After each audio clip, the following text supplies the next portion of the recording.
Quvasoy shahridagi qurilishda loyihadan chetga chiqish holati aniqlandi. Farg'ona viloyati hududiy qurilish va uy-joy kommunal xo'jaligi sohasida nazorat qilish inspeksiyasi xodimlari tomonidan Quvasoy shahrining Pakana mahallasi hududida qurilayotgan 7 qavatli 35 xonadondan iborat turar joy binosida navbatdagi nazorat tadbiri o'tkazildi. O'rganish jarayonida obyektda texnik, mualliflik hamda ichki nazorat ishlari belgilangan tartibda olib borilmagani aniqlandi. Jumladan binoda g'isht terish ishlari loyiha hujjatlaridan chetga chiqqan holda amalga oshirilgani ma'lum bo'ldi. Quvasoy shahar Pakana mifridagi 7 qavatli 35 xonadonli turar joy binosida nazorat ishlarini olib borganimizda obyektning 7-qavatida bir nechta qoidabuzarliklar aniqlandi.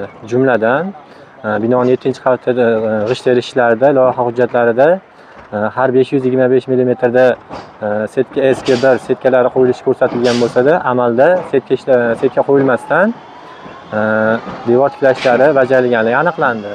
Bundan tashqari binoning temir beton ustun qismlariga xomutlari loyiha hujjatida diametri A1 sinfli armaturalardan bajarilishi ko'rsatilgan bo'lsa-da, joyda 6 A1 sinfli armaturalardan bajarilgan. Nazorat tadbiri davomida aniqlangan kamchiliklar yuzasidan qurilishning mas'ul shaxslariga elektron tizim orqali yozma ko'rsatmalar berildi. Ularga mavjud qoidabuzarliklarni bartaraf etish, qurilish montaj ishlarini loyiha hujjatlari hamda amaldagi qurilish me'yorlari asosida olib borish haqida tushuntirishlar berildi. Bundan tashqari sifatsiz hamda loyiha talablariga zid ravishda bajarilgan qurilish ishlari joyida demontaj qilindi.